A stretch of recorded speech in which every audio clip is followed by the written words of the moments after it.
Welcome to the Viking Age podcast, the official podcast of thevikingage.com. My name is Chris Schad. I'm a writer for the Viking Age as well as Zone Coverage and Bring Me the News. And joining me is my co-host and managing editor of the Viking Age, Adam Patrick. We do this every Monday and Thursday right here on the Viking Age YouTube channel. We are also available in podcast form on Spotify and Apple Podcasts. So like, comment, share, subscribe so you never miss a new episode. Adam, I'm just gonna start right now. We don't need any trivia or whatever because my brain hurts just from watching the game yesterday. The Vikings won in Buffalo, 33-30 in overtime. Writing this outline was hard because I don't even know where to begin with this game. The Vikings lost just about 8 different times. They became the first team to win in Buffalo after trailing at halftime for the first time since the 1960s. And there are about 20 different things the Vikings probably could have done better, but it didn't seem to matter. So I don't know. I'm just gonna let you take the reins because I honestly I sent you an outline, but we could honestly just crumple it and just see where this thing goes because that win was one of the most memorable Viking games that I've ever seen, playoffs or regular season. 1000%. I would just like to say that we don't need any more questions or anything. These Vikings are for real. I don't care if the Bills shot themselves in the foot or whatever.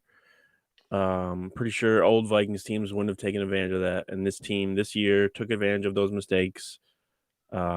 Went ahead multiple times, got the win in overtime, didn't give up when they were down 17 points with about 2 minutes to go in the third quarter. Like the game was ridiculous. There were so many ridiculous moments from the Patrick Peterson interceptions, the Justin Jefferson catch, the Eric Kendricks fumble recovery for a touchdown.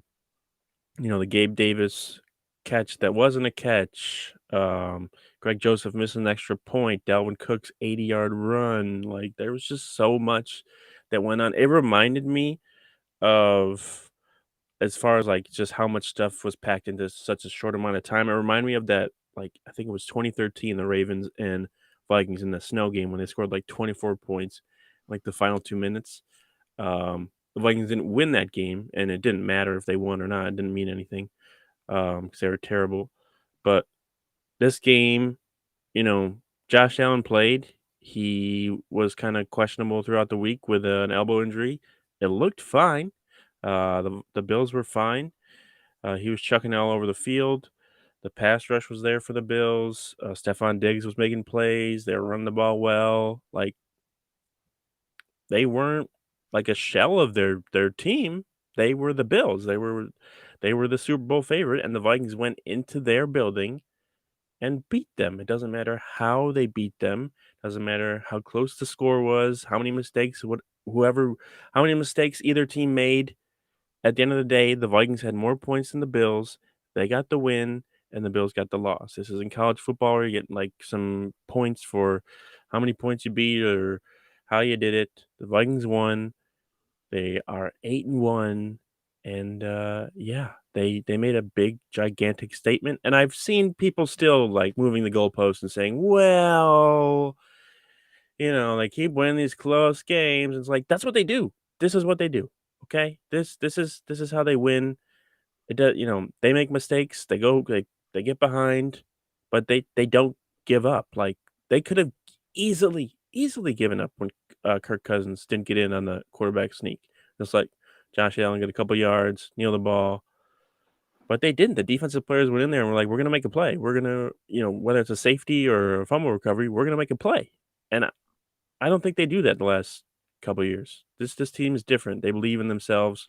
Has a lot to do with coaching and guys in the locker room, but I'm tired of hearing like, "Oh, well, they win close games." Everyone wins close games in the NFL. Like what? How come when the Chiefs come back down when they're like down by 14 or 10, we're like, "Oh, well, they keep trailing. Are they gonna be able to keep this up?" Yeah, they can. That's just what happens in the NFL. Teams get ahead, they lose leads, and the good teams win close games, and that's what the Vikings are doing right now because they're a good team. They're 8-1. No more questions asked. They are a good team.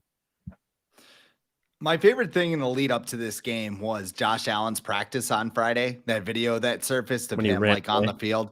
Yeah, just like the Sasquatch type thing, just like running into the locker We're gonna room, find just out. like, all right, well, he's gonna play, obviously. Yeah. Like, and according to the Vikings, they prepared the entire time for Josh Allen, which would have been disastrous if Case Keenum did wind up making the start if he just showed up like, I can't grip the football right now. But I know it's not like Case Keenum was going to go. I don't know. Maybe I'm just scarred by Cooper Rush or whatever, but I agree with you. And I think the number of people who have come out today and been like, well, this team's not for real. This isn't legit. Like, what are you talking about? I think it's shrunk considerably. And I think like most people are kind of in agreement. Like, I don't know if they're good, but there's something going on here.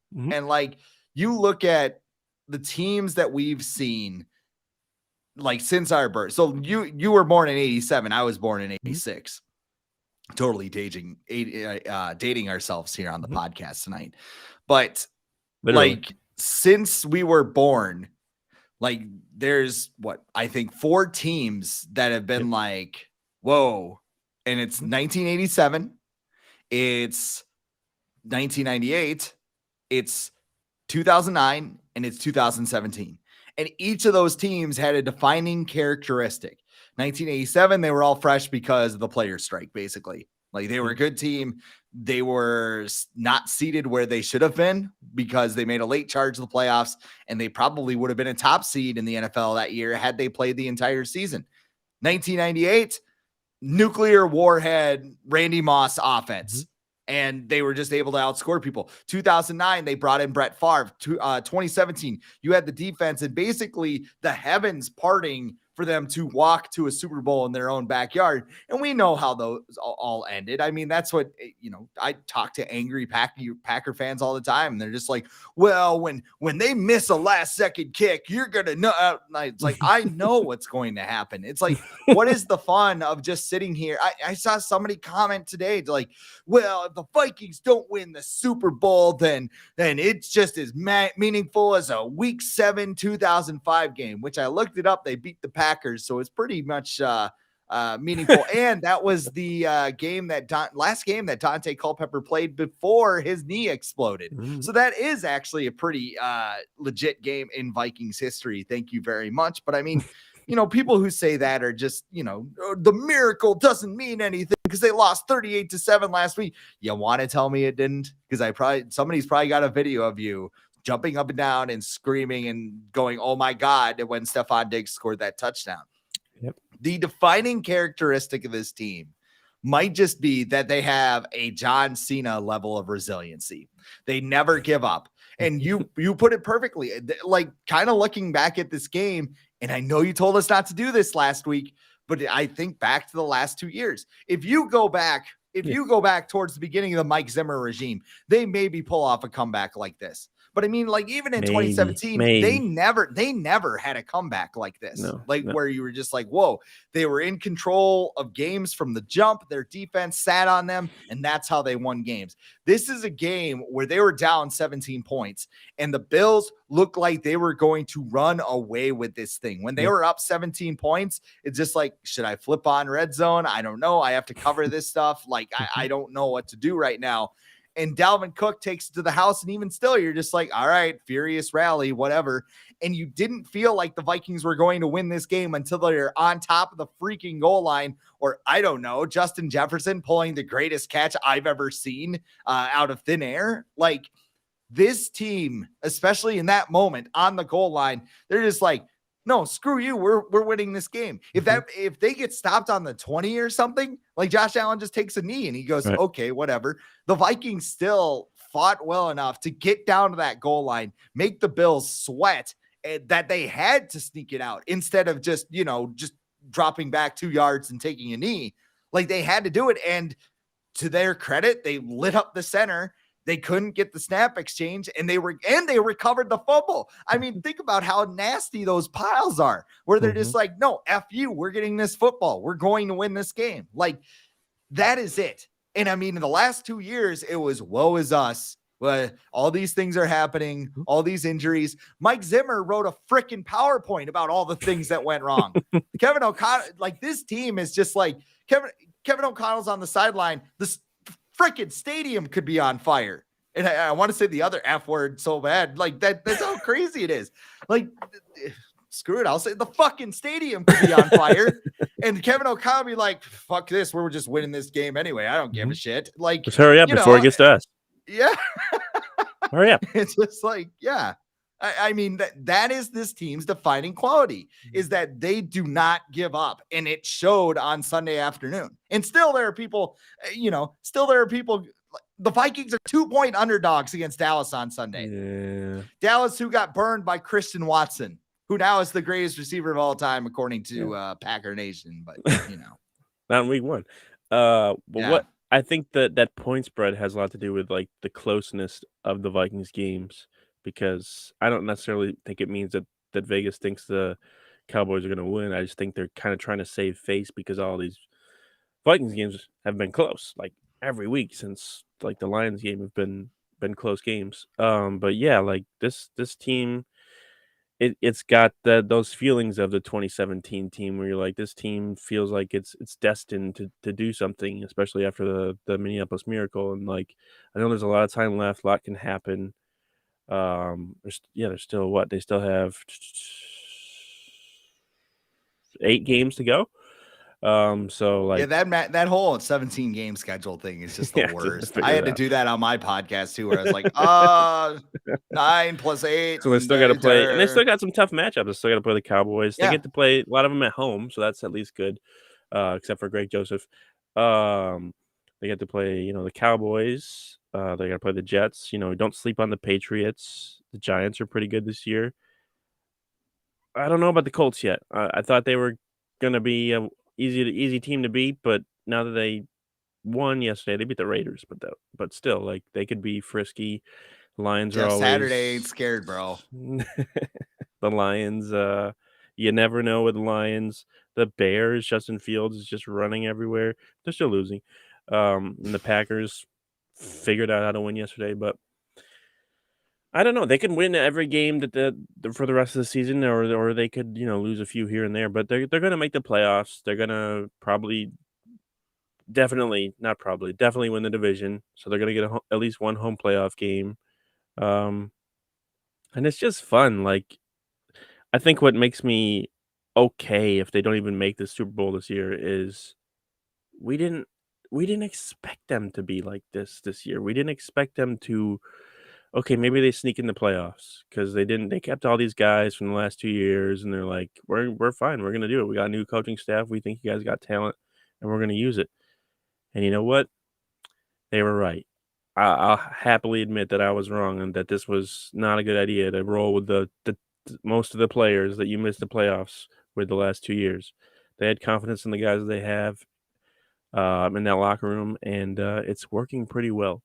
Have they caught some lucky breaks? Yeah, but sometimes that happens, especially in football. Like, you need luck sometimes to be good in the NFL. Like, not every team is just gonna blow every team out by like 30 points. It doesn't happen. Like, you're gonna have to. The majority of your games in the NFL are gonna be close, and if you're good in those games, that separates you from, the regular teams from the great teams from the regular teams. So I think they're doing that right now. They're proving that they can win close games, and that's going to be needed in the playoffs, because those games are going to be close. So, they're doing a lot of good things right now.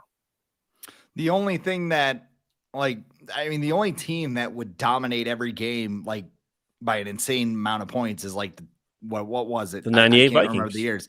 Well, no, I'm thinking about the Patriots. The Patriots team that was like 18-1. Yeah, 07. Like 16-0 regular season and losing the Super Bowl. Or like the 99 Rams. Yeah. Like, those are the teams where it's just like Mortal Kombat flawless victory throughout your schedule right now. Were the Broncos like that with Peyton when he was throwing like 55 touchdowns? I feel like they might have been like that. But when they went to the Super Bowl, but even you look at those teams, you could say, well, look, like, they're facing a backup quarterback here. They're facing, this guy was hurt, this guy was banged up, they won at the goal line, whatever. It just, I don't know. It's a little bit annoying, especially now. And I was a little bit skeptical. If they would have lost this game and we're sitting here talking about a moral victory, I'd be like, okay, is this team going to learn from this, or how are they going to they got adversity yesterday and they're like, let's win the game anyway. Like who cares? And I mean, Kirko Chains is the best character development since Roman Reigns became the head of the table. It is phenomenal just how much more confident he looks, because at the beginning of the game, you looked at him and he was, doing the Kirk special type of thing where you looked at him and you go, this is not good. He had those 2 interceptions early. He's got his hands over his helmet trying to hear the play calls. And Every as soon as I saw that, to KJ Osborne. yeah, and they started zooming in on his face. And the more the game kind of progressed, he just looked calm. And it is something when you're not going to go to the sideline and get screamed at. I mean, somebody brought this up too. It's 4th and 18. Does Zimmer go for that? He's punting the ball away, isn't he? Yeah. I don't. It's on their own 26, 27. Yeah. And he just my defense can stop them. Yeah, dude, you need points now. Go for it. And that's what they did. It feels like he doesn't care about his stats anymore. And that's great. That's great. He's just what I'm doing right now isn't working. I'm just going to throw Justin Jefferson the ball a lot, and he's going to catch it, and we're going to win. That's basically what he did yesterday. He threw it to Justin Jefferson, found Thielen a couple times, found TJ Hawkinson, who's becoming his favorite weapon on third down.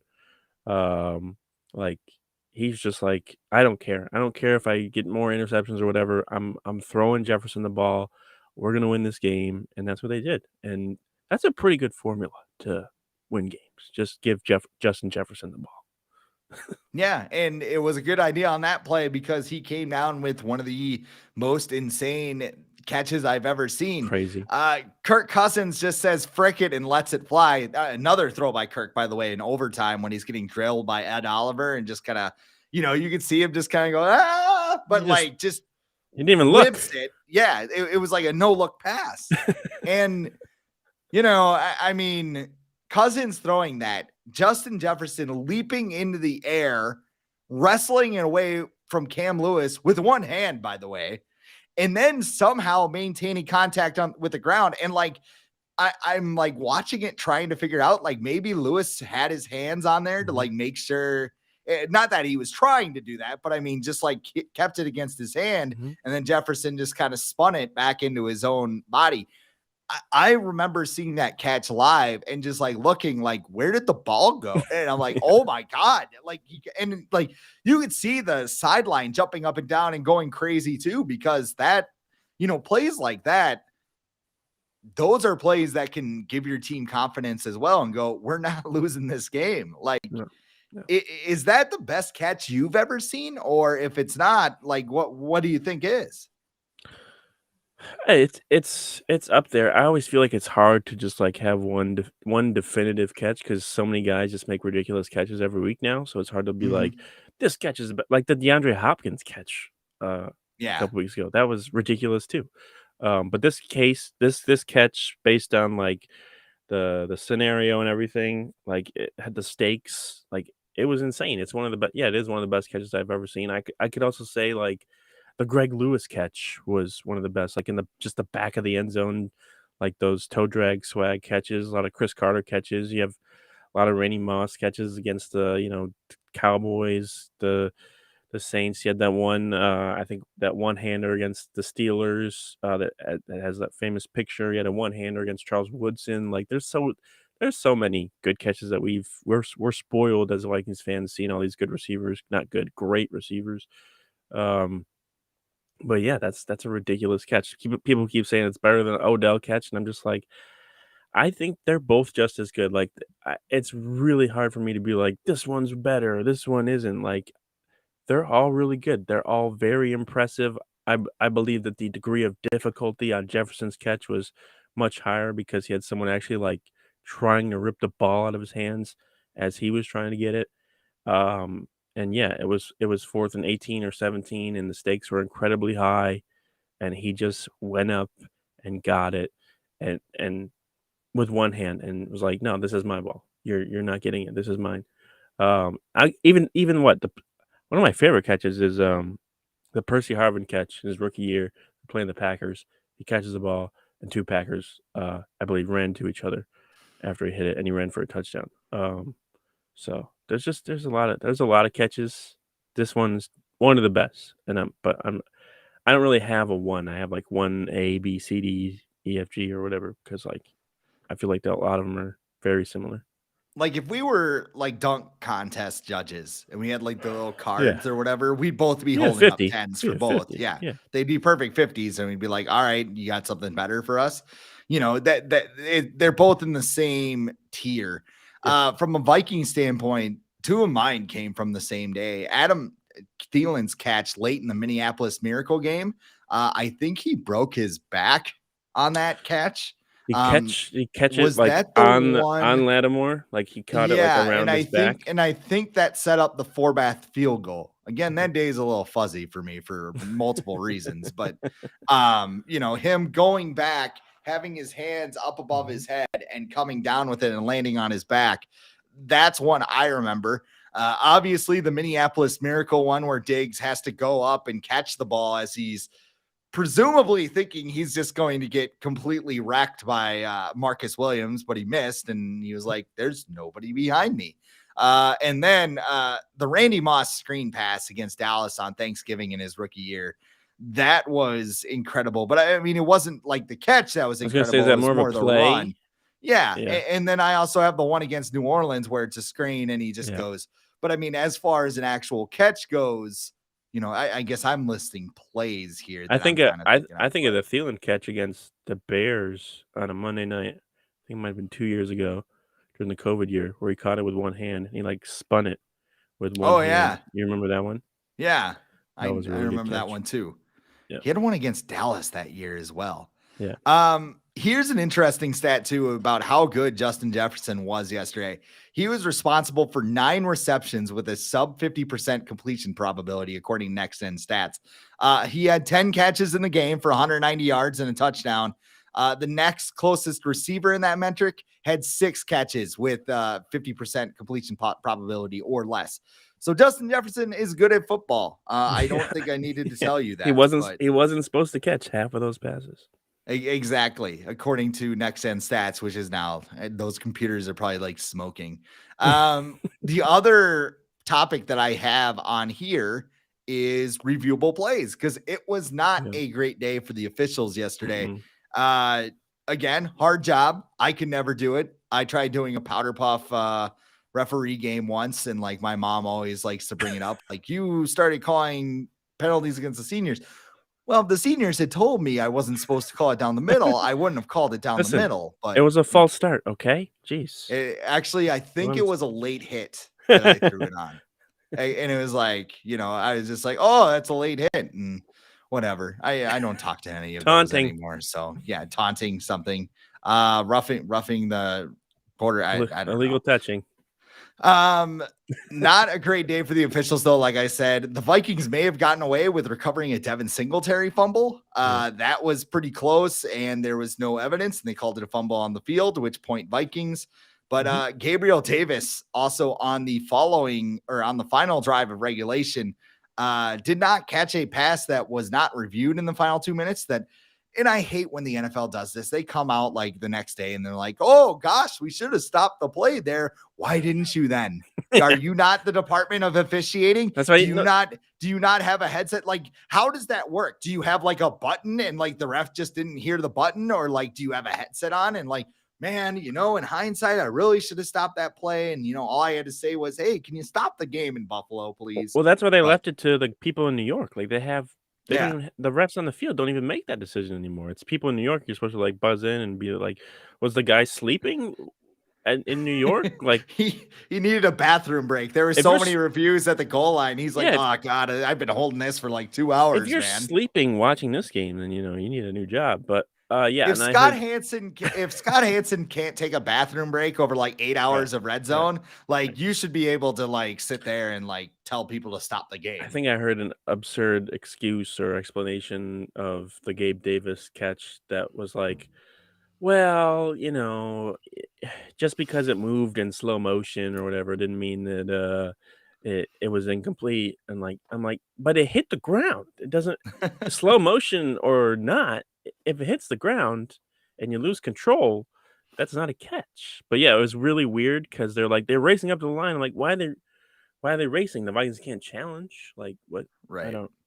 I know they want to get a play. It was really weird because it was like the final seconds of the game. It was a pretty significant gain.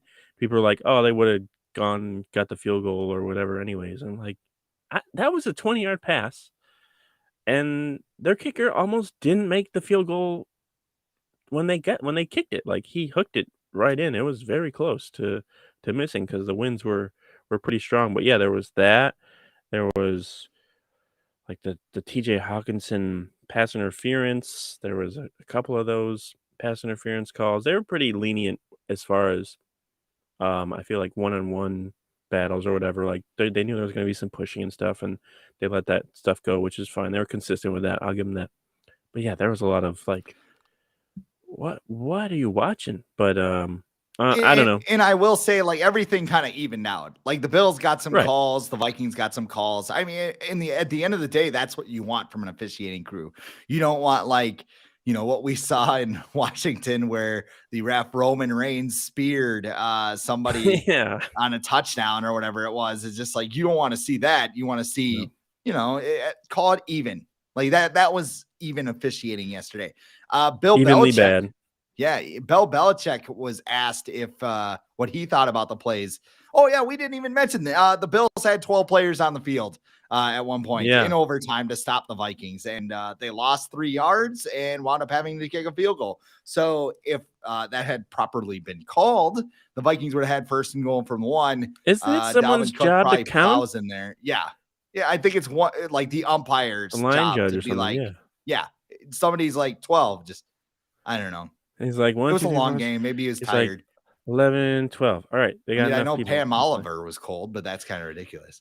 Hey guys, I talked to Josh Allen today, and I need Is to she? talk. Is is she? I don't know. She seems a lot different. Like she's got to be up there in age, right? Like I remember watching Yeah. her when I was younger. So she's been there for a while. In her defense, though, too, I actually covered a cold football game a couple weeks ago in Yeah. Elkton, South Dakota. And like I went to go talk to the coach, and like my face was like the same way, just like, I hey, don't. what do you think about that But game over there? you Or sound like Lou Christmas Holtz. Vacation, where they go and they get the tree, and he's Yeah, like, yeah. Kithenkin, like I don't think that the cold had much to do with that. She sounded like that for a few years. I think something else is going yeah. on there, like old age and stuff. But whatever, she still gets the interviews and stuff and gets the info and passes it along. So I Somebody's thought gonna the I light thought up. the Somebody's play gonna light by up my messages like it's common yeah. knowledge or Pam something. Oliver, Like she's what? suffering from this. I thought the play by play guys were actually pretty good.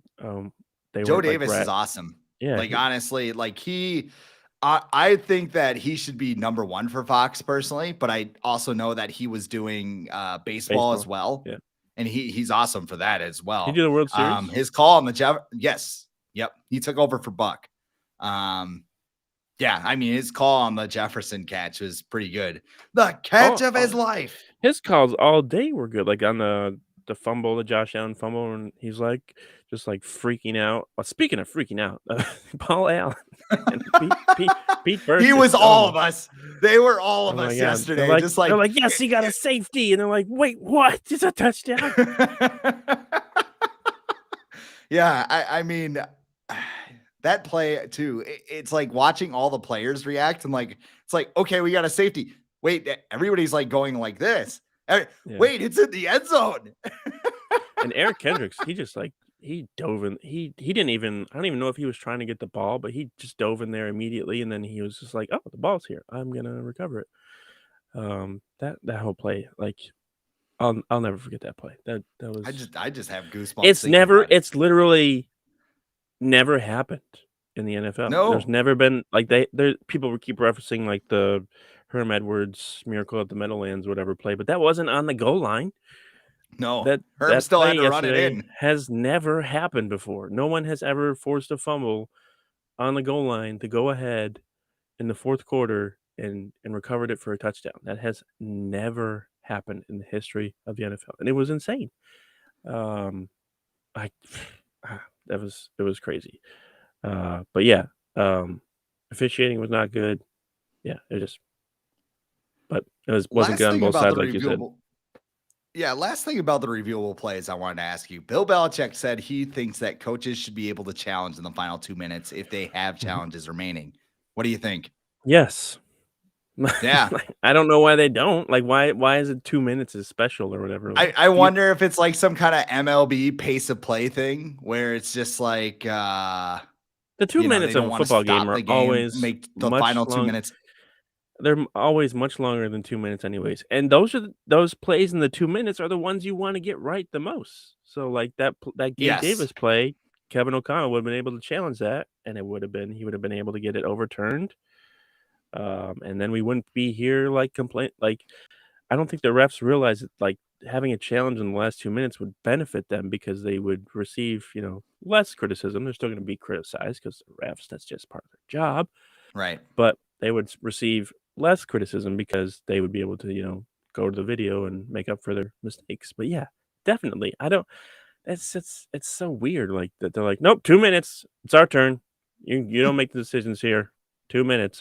You can't do it." It's like, "What? Doesn't make any sense." It's like And this there is the most important time in the game. I need to and do there this. could be like some kind of thing like if a coach wants to challenge like maybe New York can be like we're not looking at this. Like it's obviously a complete pass. Like If it was open the your eyes. Bills, like, if it was called incomplete and it was a catch and it was the Bills who did it, like, they're on offense, they wouldn't have rushed to the line. They would have been like, "Okay, let's take Right. our time," and the officials would have looked at the video board and been like, "Oh, we should review that." That's what would have happened. But because it was, they're on offense and it's or it was a catch, they're like, "We need to hurry before," like, they even show a replay on, the Jumbotron, and that's what they did, and that's how they got away with it. All right. Last question for you. Because I gotta go here. Comment are the Commanders beating the Eagles? Oh, what are they favored by? Or what are the Eagles favored by? I am not sure. Let me see. Oh, 11 and a half. I think it'll be a tough game, man. I don't uh, know. Maybe it's just because watching them last week and it's like this team's pesky. Like they're annoying. They're not good, but they're annoying. they are, but it's in Philadelphia. Give your thoughts and wrap it up. I gotta go here for all a right, second. all right. No, I'm gonna stick with the Eagles this week. And yeah, I think they'll stay undefeated, and they'll still hold on to the number 1 seed, while the Vikings stick with the 2 seed. And yeah, so the Vikings beat the Bills. They're 8-1 now. The next week they'll play the Cowboys. We'll be back on Thursday to preview that matchup between the Cowboys and Vikings. If you're watching on YouTube, make sure to subscribe to this channel, like this video, like us on Twitter, like the Viking Age on Facebook, and the audio version of this podcast will be available in the morning on Apple Podcasts, Spotify, iHeart, wherever you get your podcasts. So be sure and go check that out. But until Thursday, Chris and I talk to you later.